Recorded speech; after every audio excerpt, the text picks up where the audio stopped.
Hello and welcome into the Cubs on Deck podcast. I am one of your hosts. My name is Greg Huss, and today I am kind of joined by my co-host Greg Zumach. Today I'm joined for the second half. Greg Zumach's going to take over. So we've had some technical difficulties in terms of scheduling. I guess not technical, but some scheduling difficulties for this week's episode. Typically, we record on Monday nights so that you guys can listen on come Tuesday mornings.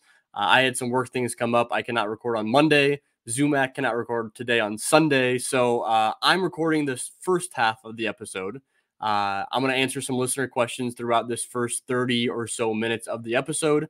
And then I'm going to transition into the second half of the episode where Zumach is going to take over. He's going to answer some more listener questions, followed by some listener questions kind of geared towards the MLB draft, which we all know is his specialty.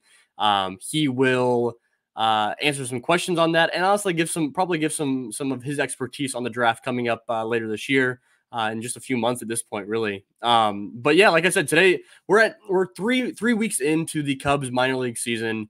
There are plenty of takeaways to come away with now. Players do have almost enough at bats that we can kind of look into their stats a little bit deeper. I think that Brian and I will probably do that next week in terms of digging into the stats a little bit more.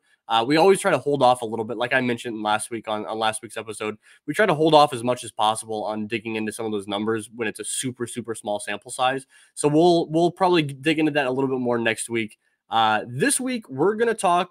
We're going to answer some listener questions. It's going to be great. We put out a call for questions on mostly on Twitter. We put that out, and we got plenty of responses between myself and Zumach and the Northside Bound Twitter account. So thank you guys so much for sending in these questions. We're going to answer as many as we possibly can. We got several in. So I'm going to dig right in because there's a lot of really good questions to get into. I think that there was an interesting spin on the questions that we got, right? There was a lot of people really excited about certain prospects and how well they're doing. A lot of people that are a little bit worried about the performance of some other prospects.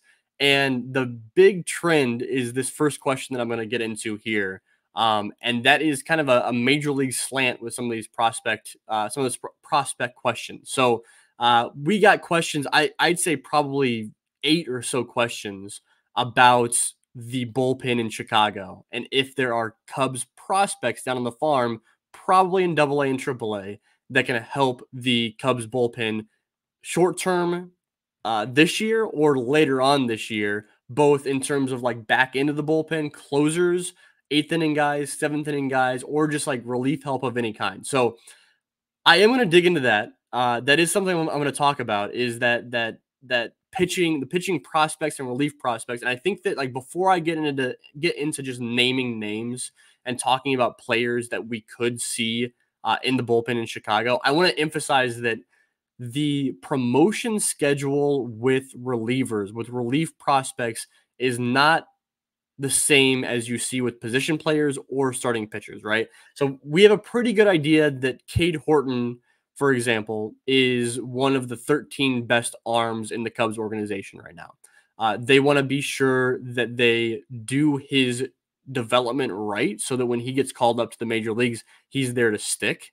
So his development goes a certain way. The same could be said with a lot of position players when you're looking at like Matt Shaw or Owen Casey or guys like that.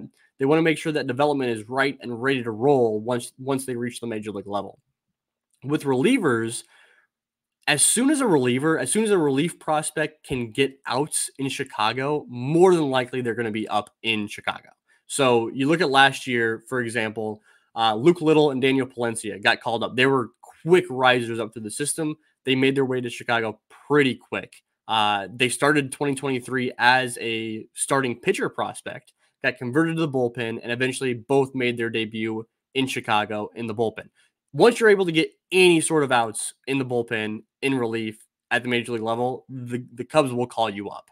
And so I think that's an important way to frame this question. There are these multiple questions that we got from people about the Cubs bullpen, because if there's a guy that the Cubs feel like he could be closing down games, we've seen Adbert Alzolay struggle. We've seen Hector Neris struggle. We've seen Julian Merryweather now put on the 60-day injured list. We've seen guys struggle we've seen Luke Little even struggle at the major league level and get sent back down.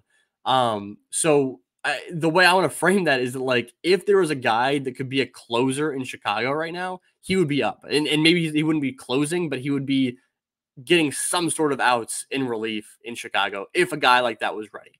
Um, However, there are some names. So I guess my answer to the question is like no, I don't think that there's a reliever in the minor league system that can get outs as a closer and you feel good about it in Chicago right now or this year at all. I don't think there's any closer for the Cubs in the minor league system right now. However, with that being said, there are relievers. I've been very upfront about thinking that there are about speaking out about how good I think the relief prospects are in this system.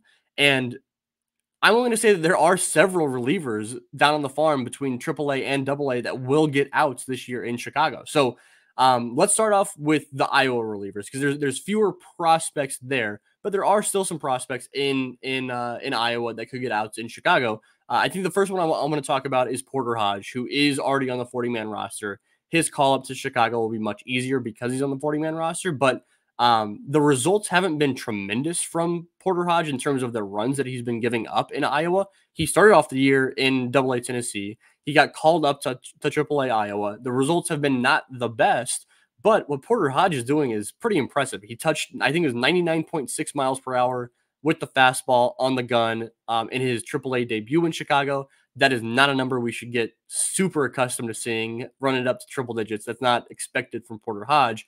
But we do know he throws mid to high 90s with a fastball. We do know he has a lot of cut ride on the fastball, which it's a shame I'm talking about cut ride before I have Greg Zumach on. That's his specialty, but like it's a super special fastball. It is a slider that I posted on Twitter the other day that I think that Porter Hodge was the first guy that kind of put me on to the sweeper making its way into the Cubs organization because that pitch is really nasty too. With Porter Hodge, I pulled up his stats. I pulled up his stats this morning, and he has one of the best ground ball to fly ball ratios in the entire organization. I think he has the best. Actually, I think that Jack Patterson has a higher percentage, but he's only thrown like 3 innings. Porter Hodge in his, I believe, 6 innings so far this year has a 71% ground ball to fly ball ratio. That's tremendous. In addition to that, his CSW, which is called strike and whiff percentage. How many strikes you're getting with called strikes, plus how many strikes you're getting with whiffs, with swings and misses. That number was, I believe, north of 40%. It's really high. I think right around 39, 40, 41%.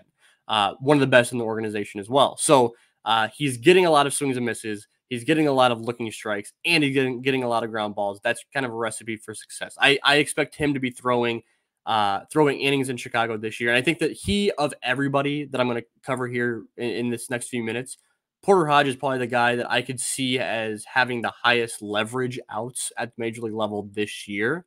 Once those kind of results start going his way a little bit better. So he's really the main guy in AAA. The Cubs do have Riley Martin, who I'm high on. I think that Riley Martin's really good. I think we might see him in Chicago this year. The curveball is good. The slider's good. I really like Riley Martin a lot. He's not on the same level as Porter Hodge, I'll admit, and he's not a future closer in Chicago, but he's a name to keep an eye on.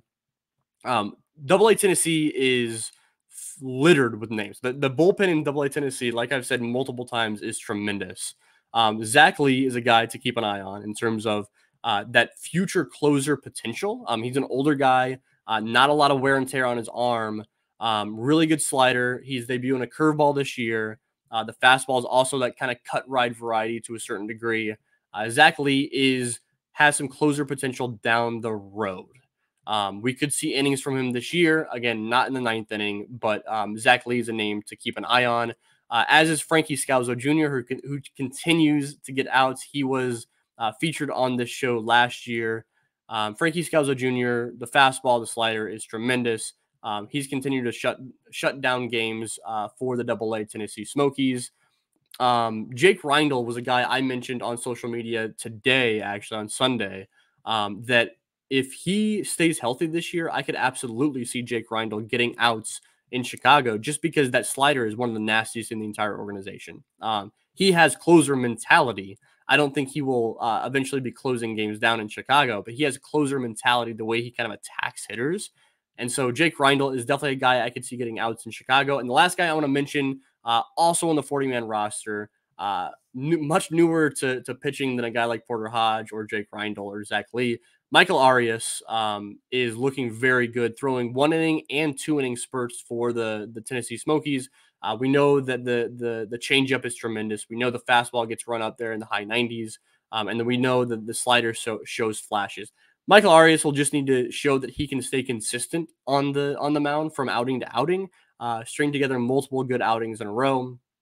I'm really excited about Michael Arias. So those are my big four: Porter Hodge, Michael Arias, Jake Reindl, and Zach Lee, with an honorable mention to Riley Martin as guys that I could see getting outs in Chicago. So I'm sorry to those out there looking for a prospect to be closing down and replacing Adbert Alzolay. I don't think that's going to happen this year. I do think that there's several guys, in addition to the veterans that are in AAA Iowa right now, that could be getting outs in Chicago this season. So that's something to look forward to for sure. All right, now that I've spent the first 10 minutes of the episode, again, I do this all the time. I feel like we talk about the relief prospects, and we talk about the same guys, but they're worth mentioning, especially how it relates to the major league level right now.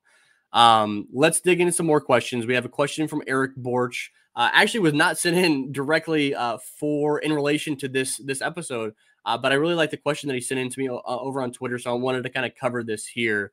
In addition to, like, he's really high on Kevin Alcantara. He asked, do you think that Kevin Alcantara will get the love he deserves this year? Worth pointing out what Kevin Alcantara is doing so far this season, right? So his first 26 games of this season, 26 at-bats of this season, not games. First 26 at-bats of the season were really, really rough. He did not get a hit in his first 26 at-bats to the plate. He was putting up, I think he'd walked just a couple times. I'm pulling up his slash line right now as we speak. His slash line in the first 26 at-bats was a 0 batting average, a 103 on-base percentage, obviously a 0 slug because he didn't get a hit.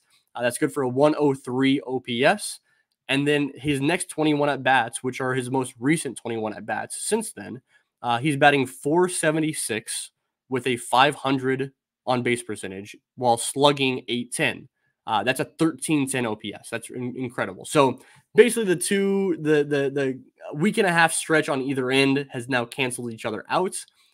He's looked really strong recently. And so I think we can kind of like disregard that. I think we can also disregard that the really rough start to start the year.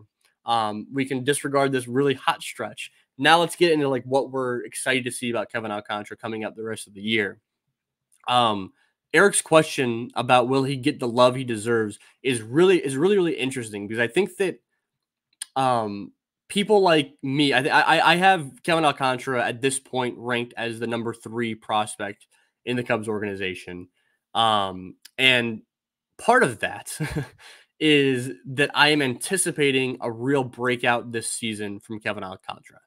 We've seen Kevin Alcantara on top 100 lists across the board, whether it's MLB Pipeline or Just Baseball or Prospects Live or take your pick, Baseball America, take your pick across the board. He's been present on top 100 rankings in all of baseball.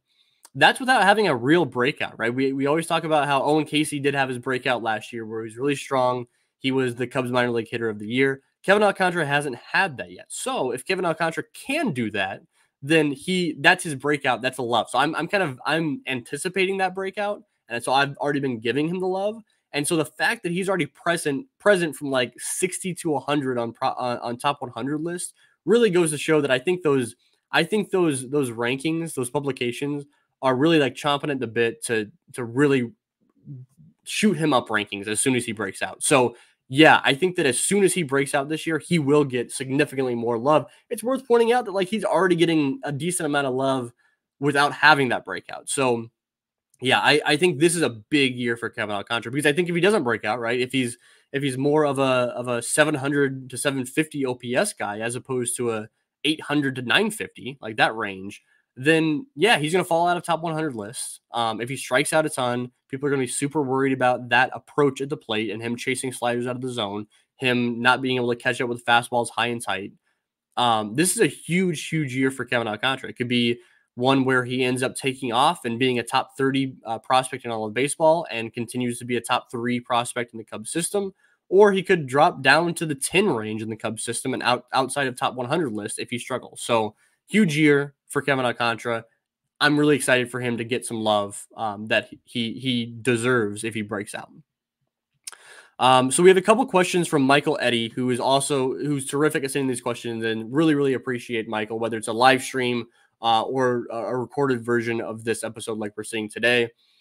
He has a really good question. He has two questions here I'm going to dig into, kind of this or that, comparing two different players. The first one is about Luis Vazquez and Matt Mervis, saying who has more trade value right now between Vazquez and Matt Mervis, which is really interesting because there are definitely two trade candidates leading up to the trade deadline this year. So between Vazquez and Mervis, who is more valuable? Who can bring back a better player in return if they're part of the deal? Man, this is a tough question. I think that it probably depends on the organization you're trading with. That's a cop-out answer, but I think it probably depends on the organization. Both guys, both Mervis and Vazquez, have been terrific offensively this season. Matt Mervis is hovering around let me see if I have his stats up here. Matt Mervis is hovering right around a 961 OPS. That's before the stats. That's before what he did on Sunday. So I don't have his numbers from Sunday incorporated.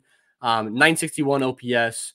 That's a 25% strikeout rate, a 13% walk rate. He's hitting 286 batting average. His BASH is 118. So 18% better than league average.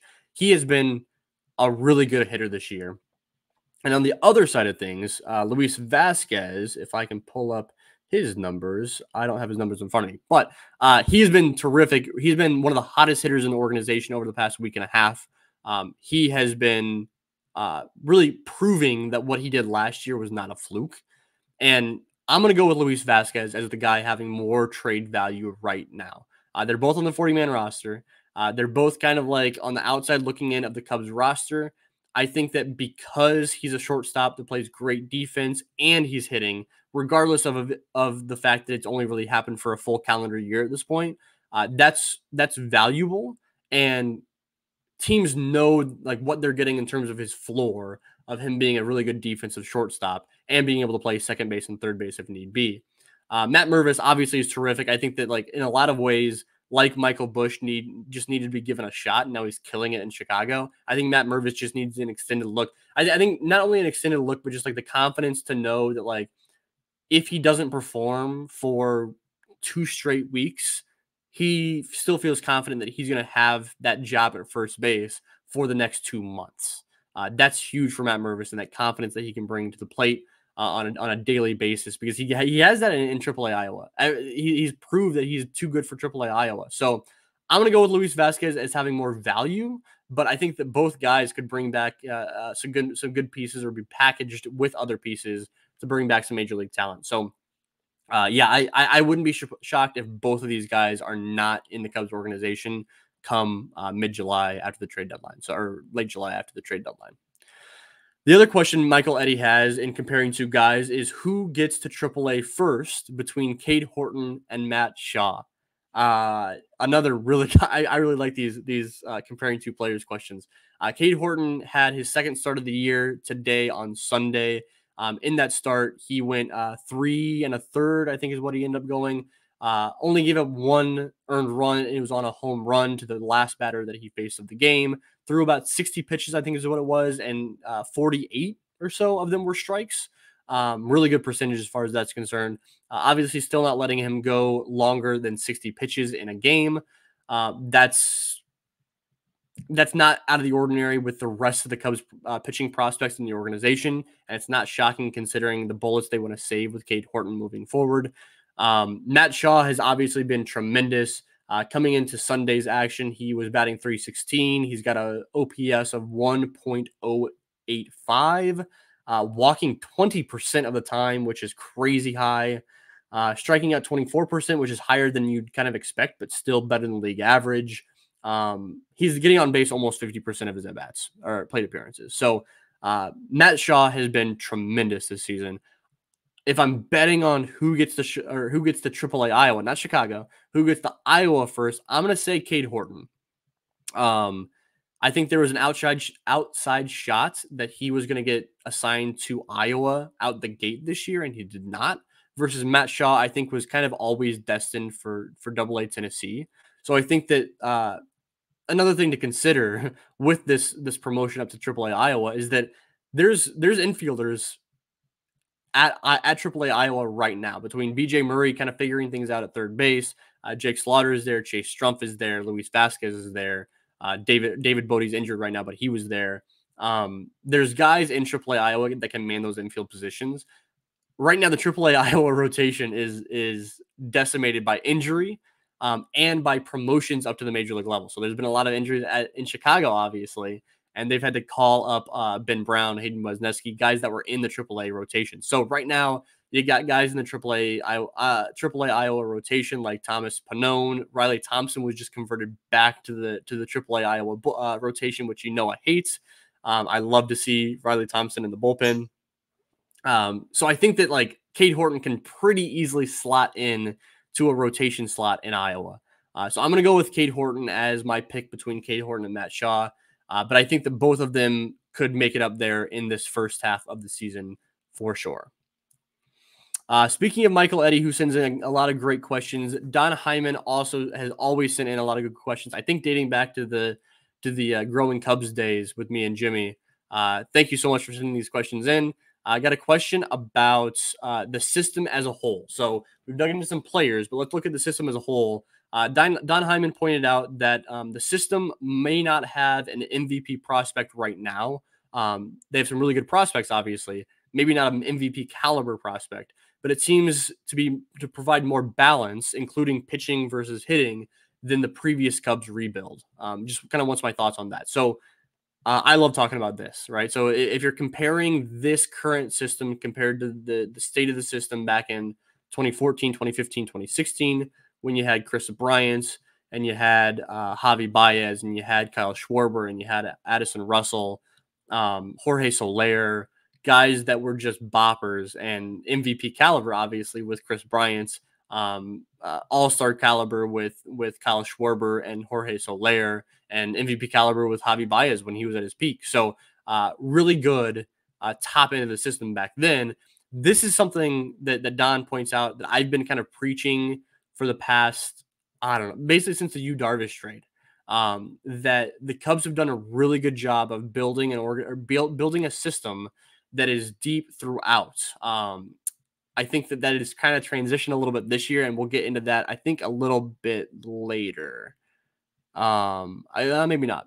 Maybe that might be a Zumach answer, and if it is, we'll see. But right now we're seeing a system at the lower levels that's struggling a little bit. You got Myrtle Beach, not even a little bit. Myrtle Beach is not doing the best. Their players aren't top 30 type prospects in the organization. South Bend's struggling a little bit as well. But part of that is you got Kevin Alcantara, who's 21 years old, who could be in high A or single A and still be fine.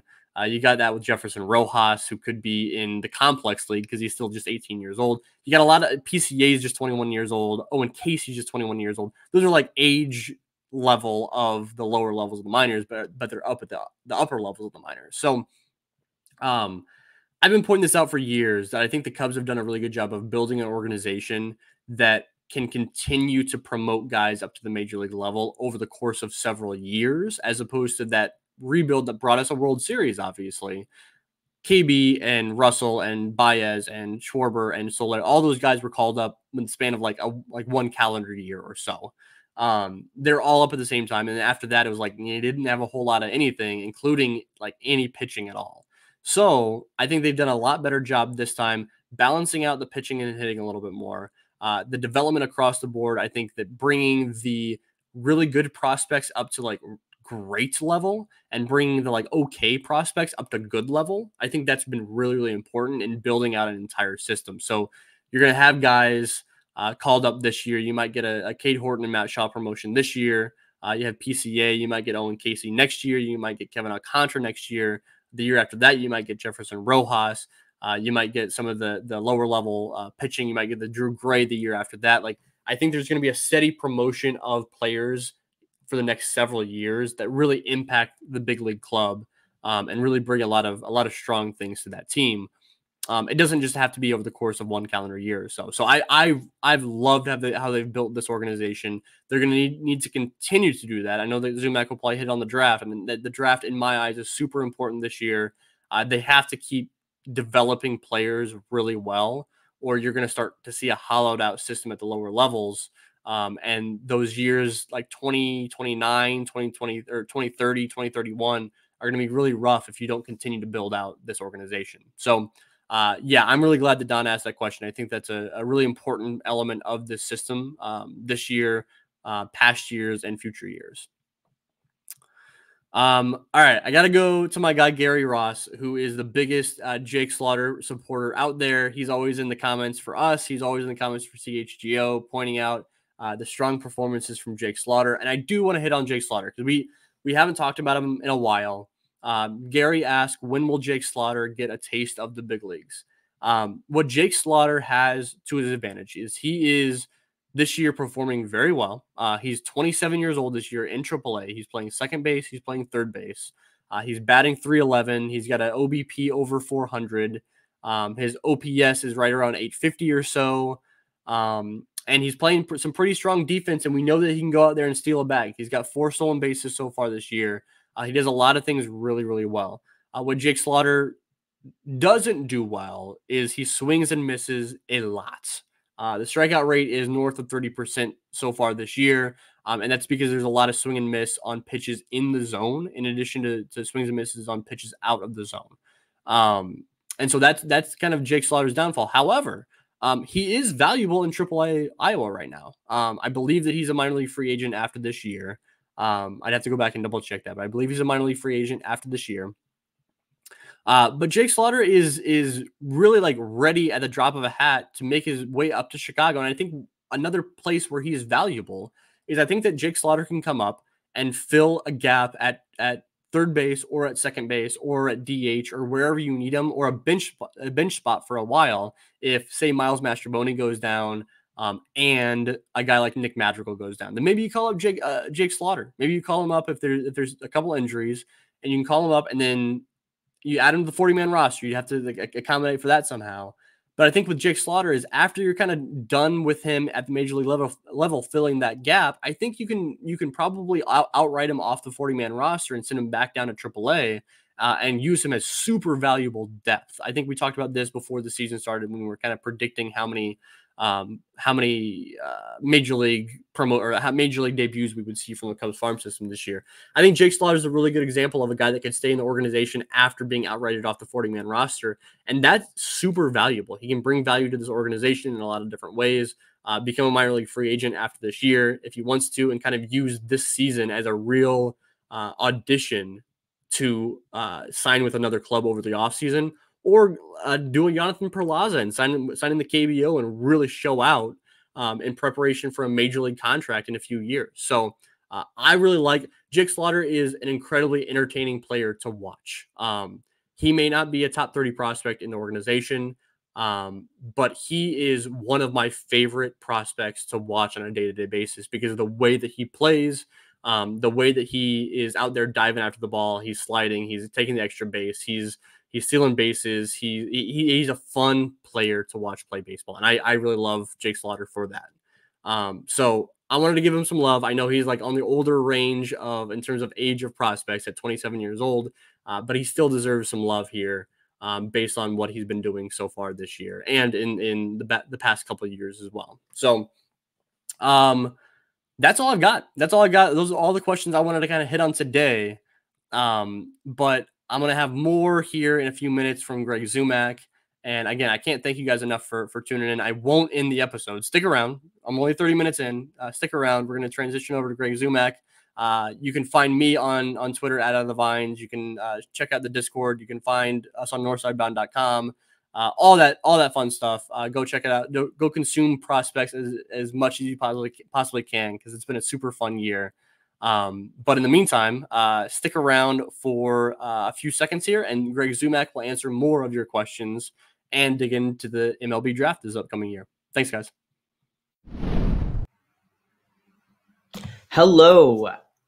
This is going to be a fun episode both Greg, Huss, and I are kind of tag teaming this one. Greg took a ton of the topics related to prospects. I'm deep into the draft. For those who don't know me, I'm Greg Zumach at IV Futures. You can find me on Twitter, X, whatever we're calling it these days. You see me a lot on the 1060 West Discord. If you want an invite to that link, please let me know. I'm happy to share that. Love to talk baseball, love to talk draft. And we are deep into the draft right now. It still feels like it's far away. And I know for some folks who are just getting used to the Major League Baseball season being back, minor league baseball has been kicking off for a couple weeks. It feels like you can't really get into the draft until we get into like June, July. But I will tell you that teams are certainly headlong into the draft at this stage. For those who maybe aren't familiar with as much of the process, by this time, we have individuals that we would call like our heavy hitters, so to speak. So that's talking like general managers, assistant general managers, scouting directors, that like class of executives and scouts, terminology. They're already making it their way to the cold weather states. So for instance, I'm out in Nebraska. We see scouting directors, assistant general managers right now, some of those classic heavy hitters, special assistants to the GM or president of baseball ops. Those kind of folks are already here making their way out to look at local prospects. And so, while it feels like the draft is a while away, it's in July, it's around the, at the beginning of the All-Star break, we are still very much into it. So it's a great time to be talking about draft. It's a great time to be getting some questions now from some readers. So really appreciate it. We're going to dive into a couple questions that I'm going to talk a little bit about, just overall strategy. What are the Cubs going to do? I don't know. I think if anybody says that they do know, and even within the Cubs at the upper levels, I think that folks would be pretty surprised. So while we are still a little bit far away, we're going to dive into some topics like that. I'm going to jump into a couple of the reader questions. Had some great stuff here from Don Heineman and Bill Hoifer. Just really appreciate the listener questions and also just the thought behind them, right? Like these are fairly, there's some intricate parts of these questions. So I really appreciate it, Don and Bill. I'm not going to stratify both of which of you are asking which ones, but they were some great questions. The first question is one that I've had kicked to me a couple times in different mediums, sometimes on Twitter, sometimes in the 1060 West Discord, but effectively it revolves around pitching. And so in particular, the question, first of all, is who are the top arms that you expect to make it to the Cubs pick in round one? So for those who maybe haven't really dug into this yet, the Cubs are picking 14th overall. Didn't quite get the luck in the draft lottery. Moved up a smidge because of a couple different factors with other teams, but they're picking 14th overall. For folks that remember from last year, they got Matt Shaw at 13th overall. So it's not really a bad spot to be picking, but it definitely adds to some complexity. If we were dreaming about the top of the draft, the elite, top of the rotation arms, they're probably not there by this point. So when we think about some arms that likely won't be there when the Cubs are picking, we're probably talking at least about two of them. And that would be right-handed pitcher Chase Burns, left-handed pitcher Hagen Smith. I know there have been fans that have been sending me messages like, oh, we got to get Hagen Smith. That ship has sailed for a really, really long time. Unfortunately, like that ship sailed probably when he struck out 17 Oregon State Beavers. Like that's a really good offense, coupled with the fact that Travis Bazzana is on the Beavers and is like a 1-1 candidate. So unfortunately, that ship has sailed. But Chase Burns and Hagen Smith are pretty widely considered to not, leave the top 6 picks. But your question was around who would I expect to make it. I think one of the ones that is getting a lot of talk about right now that's probably on the fence, I would lean he's likely not available, is actually the guy that I've been plugging as the ideal pick for the Chicago Cubs since December, and that's right-handed pitcher Chase Yesavage out of East Carolina. I've talked about him a little bit, but I'll just give a quick rundown here. Really tall, very strong individual pitcher, physical build, generally sits like low to mid 90s with the fastball, tons of carry at the top of the zone. It features some secondary pitches that I've been extremely impressed with. One in particular is the split change. I've kind of heard it defined different ways, but the action's about the same. It's a plus pitch. It gets great action. It gets great whiffs on the pitch. It's really good. The slider is also extremely good. In fact, he features one of the highest whiff rates on this particular pitch in all of baseball with that slider, or I should say D1, sorry. But he features close to about a 60%. It's been higher at times, 60% whiff rate on that slider. So it's really no joke on that. And then features a third secondary pitch, which I will be honest, I am baffled by, because it's what you would classify as like a death ball curveball or death ball pitch. It's technically a gyro slider. And I think it's honestly maybe his best secondary pitch, maybe his best pitch in his entire arsenal. He hasn't really thrown it as much this year. And so I could see a pro team easily deploying that a little bit more in professional ball. So, but you asked about, do I expect him to be in round one? And I guess my question is, I'm not sure, in particular, because there's a couple teams that are picking immediately prior to the Cubs that make it very challenging.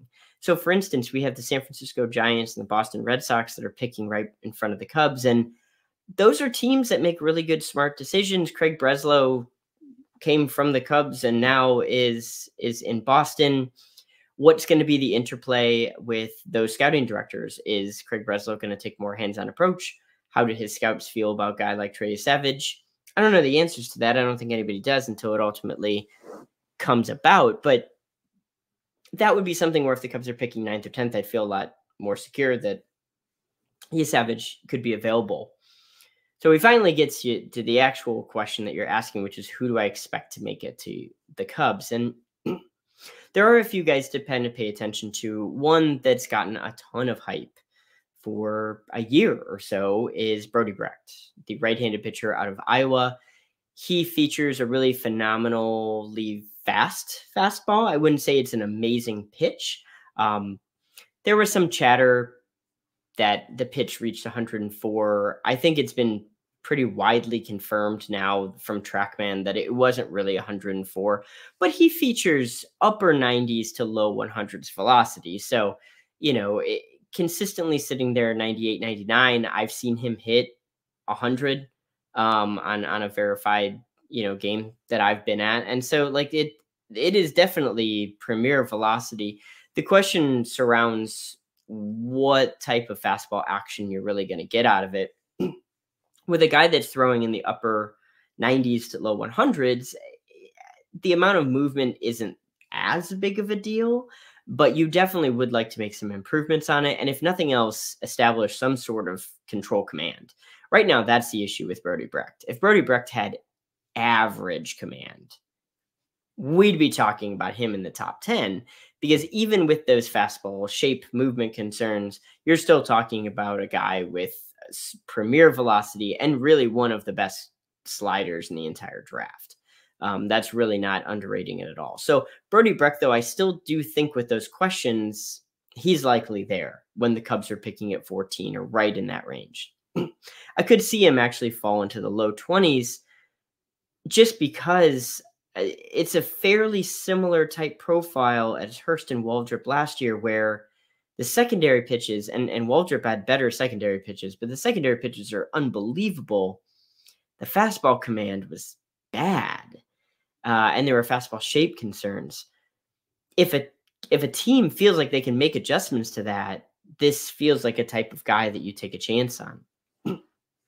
There are also a few arms that tend to fall in more the prep category that I do think are probably available. And it really depends on how teams might view or feel about the risks in taking prep pitchers. The first one that I'll bring up is actually another kind of famous name. Is Cam Caminiti, the cousin of Ken Caminiti. He was a 2025 player that reclassified to 2024. And this is a guy that has a lot of talent, looks really good. Some people think he's really amazing. Definitely has some questions surrounding, I I mean, the ability to spin the ball, I think, is probably the best question. Is he able to generate enough spin to have some of those breaking pitches actually be able to be executable at the pro level? I think that's probably the biggest. So teams are going to probably feel pretty varied on Cam Caminiti, but if he went kind of in that range, that really wouldn't surprise me. Certainly got a lot of talent. I think he's technically still a two-way guy. That most people view his future on the mound. So Cam Caminiti, interesting, could totally fit in that range. Another interesting guy is William Schmidt. A lot of velocity, right-handed pitcher. Again, also a prep. Definitely some questions related to, just the risks associated with especially prep right-handers, but is certainly interesting. Top prep pitchers tend to fall somewhere in that range around where the Cubs are drafting. So that really wouldn't surprise me too much overall if he ended up in that area. The last guy I want to bring up is a guy that named Cash Mayfield. Not somebody that maybe casual draft fans have really heard, but we've been hearing now for a few weeks that folks feel pretty consistently he's a first rounder. So yeah, I really do like Cash Mayfield, probably a first rounder. People feel pretty consistently with that. Left-handed pitcher down in Oklahoma. That's an interesting area for pitchers. Definitely somebody to watch for. If the Cubs happen to believe in him, get really good reports on him. They haven't really gone to the prep demographic too often, especially with prep pitchers in the first round, but it's only been a few drafts with like this kind of scouting regime. So it's really hard to make too many claims on that. So yeah, Cash Mayfield could be a guy. So really when we're talking pitchers for the Cubs, yeah, there's a couple college guys that could be intriguing, especially if they feel really good. Like if you Savage ends up at 14, that kind of makes sense. That feels like a no-brainer as long as he's healthy there. Brody Brecht, you probably want to have a really clear development plan on him, but he could make a lot of sense if you do have that plan in place, or if you want to do something where you get like a sub slot deal, take a lot of that risk off of it, because then you kind of spread that money around a little bit. That could make sense. And then there's some preps. There's some prep pitchers that could be interesting. Ultimately, I think with how the draft is lining up, I'd maybe lean a hitter a little bit at the first round. But you never want to know, or you never know. You never want to make too many claims. And we're pretty far out here. The Cubs have no idea who's even going to be sitting there at 14. So I think from the top arm perspective, that's kind of where I sit. Moving to kind of the next parallel off of that, or segue off of that, is with the depth of position players, could you see a draft class of 75% pitchers? And I think that's a really interesting question, because that would kind of mirror very similar to what the Cubs did in 2022. Now, they could anchor that draft with Cade Horton and then also use those funds for Jackson Ferris. So they really made a huge investment in pitching. And really, we're talking percentage of the class versus just overall percentage of bonus pool here. And yeah, I could see something 60, 75% of the class of pitchers. You probably don't want to get too dogmatic related to the fact of, the major league, or the major league system, the minor league system, the overall farm system, the organization has a lot deeper class of position players. So let's go pitchers. Let's force the issue there. Certainly within the first few rounds, that really shouldn't factor in. With the way teams do their draft modeling, you run a huge risk trying to draft just for organizational need early. But if we're talking 20 rounds and there's maybe the decision of, do we target some of our overslot funds in the, on the day 3 to a position player that might be a little bit of a tweener, but we like the power potential, and maybe he's a guy that could possibly be an average, bat, which would still be great value on that day? Or do you want to spend that amount of overslot on a guy like maybe like a prep pitcher that, this is a pretty interesting player. We can take this kind of a shot here that we feel like in a couple years he could have been a second or third round caliber type arm. That would make a lot of sense. I could see far more pitchers than hitters in this draft. It's funny, one of the times I kind of said the opposite. They went almost all pitchers. So, I mean, I won't claim to have a ton of inside information related to how a draft strategy necessarily is going to come out for a specific team. But yeah, I could see the Cubs leaning into what they do best, which is take these pitchers and actually get them into a really good development setup. And if you still feel like you can get a really good player in the 7th round and do that, the best teams that develop pitchers do that. They're not just getting guys in the 1st or 2nd round. And so, could we see them even go hitter at the top, hitter in the 2nd round, and then a whole bunch of pitchers? I mean, 75% is 15 out of the 20 rounds, but pitchers in 15 out of the next 18 rounds. I think that's kind of pushing it, but it certainly could happen. And so that wouldn't shock me to see them try to replicate something like they did in 2022, just from an overall standpoint, which is definitely leaned into pitchers, got a couple interesting hitters, and certainly like even later in day 3, but the focus of the class was definitely the arms. That'd be something to watch. The next 2 questions are really leaning into one central factor here, which is, could the Cubs effectively underslot? What might that look like, and who could they potentially target? We're pretty far away right now with regard to what a specific player's ask is going to definitely be. This is usually the time that sometimes advisors will float certain information about a player, like, hey, just so you know, Team X, we're kind of looking at this. That's possible. I don't want to speak too broadly here. I don't really know of any asks of specific players. In general, I'll talk, and focus a little bit more on like historical comparisons here and how I would personally value a particular player. This isn't meant to be taken as anything too serious, but more just of a talking point. And so if we're talking 1st round targets that they may be able to save a little bit of money on, there's a few guys that I would kind of have as a view here. For one, we talked a little bit about whether they wanted to do something with like Brody Brecht. And again, you have to feel, even if you're going to do an underslot deal for Brody Brecht, you really want to have a very clear development plan for him. And so from a biomechanical standpoint, from an intention and mentality standpoint, effectively he has command issues, but a lot of the guys in Iowa do have command issues. Is there a messaging problem there? Is there an overall intention plan that is different? Is there a desire to just avoid barrels no matter what? And then you run the risk of, having control issues.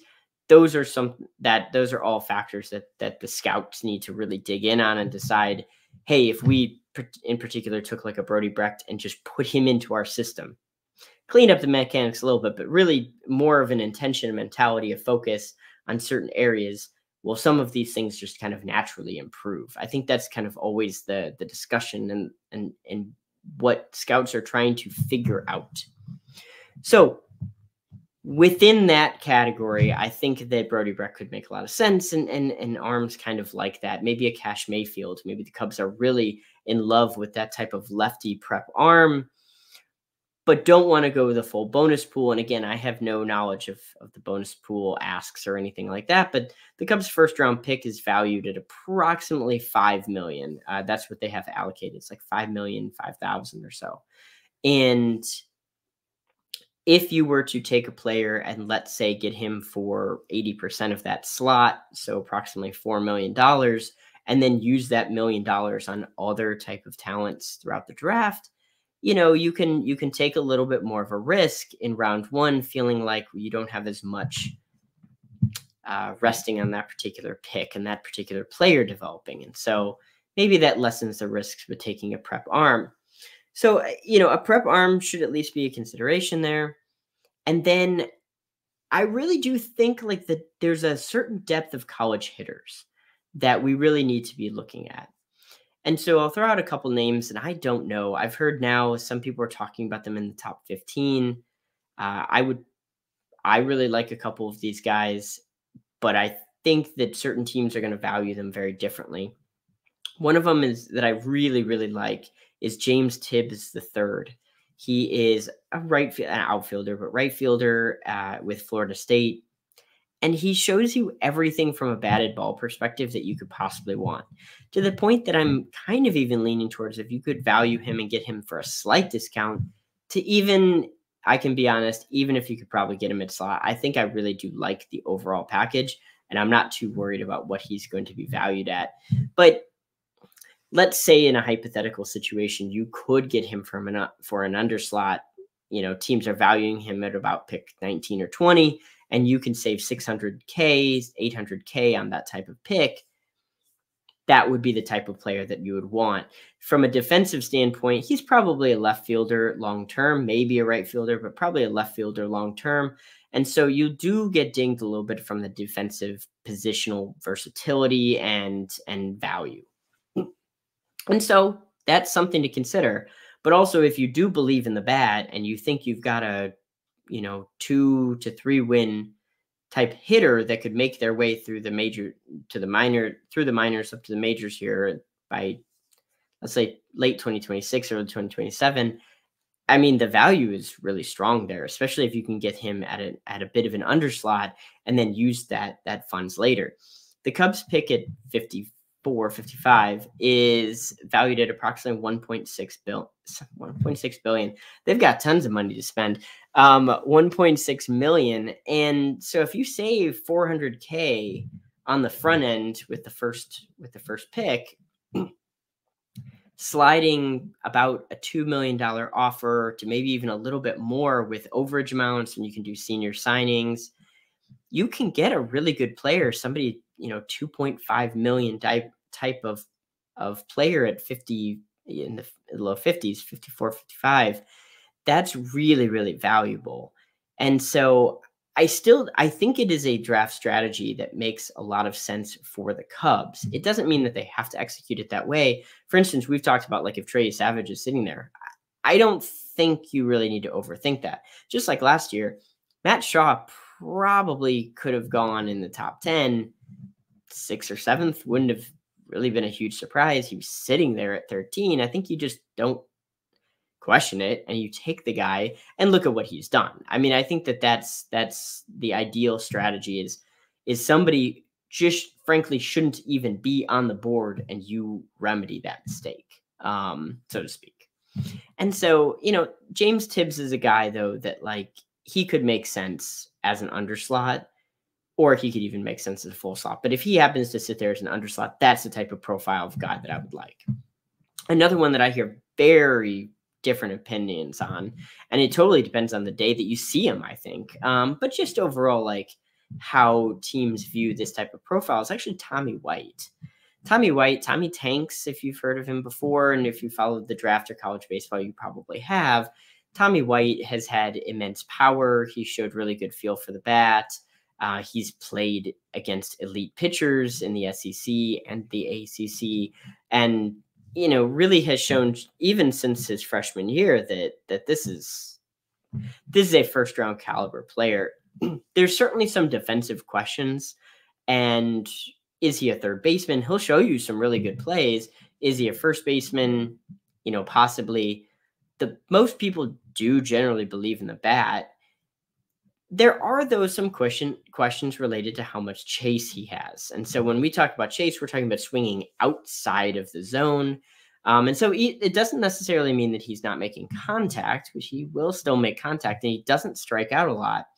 But is that type of lack of plate discipline going to be punished at the next level?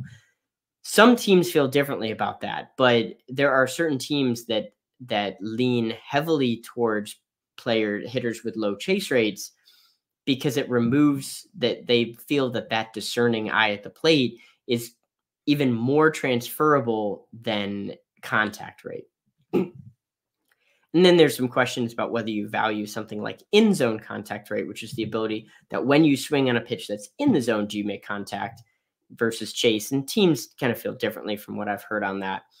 But I would say that we're seeing Tommy White sitting there with about a 31% chase rate, depending on when the data was pulled.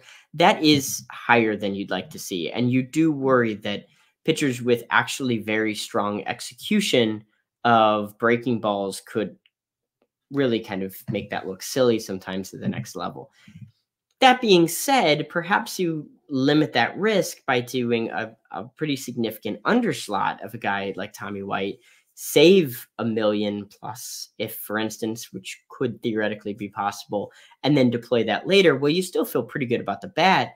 And then you even potentially look at Tommy White as a guy that really pops. Like maybe you look at this profile and you say, actually, we feel like he does make good contact.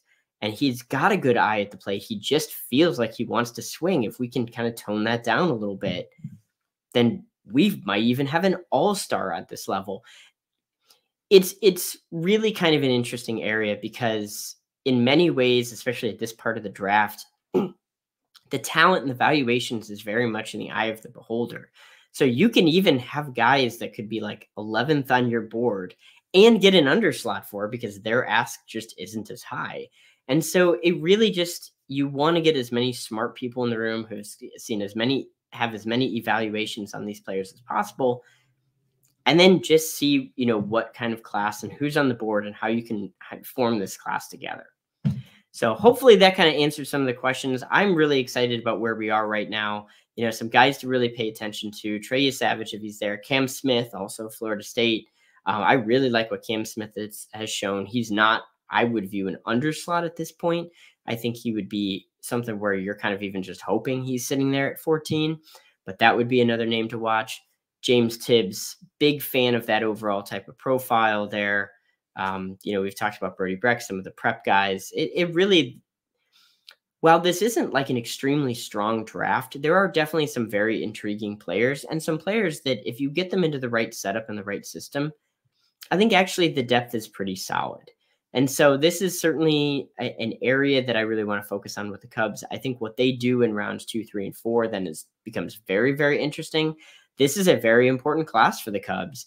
They're starting to have a lot more graduations to the major league level, which is ultimately always the goal. They've made some actually buy trades in which they've sent prospects out. And so you want to be consistently nailing drafts. That doesn't mean that every pick has to be perfect, but you really want to be executing your plan and making sure that you're getting the next wave of talent consistently coming up. The best teams are getting contributions from every single draft. Doesn't always have to be their first rounder.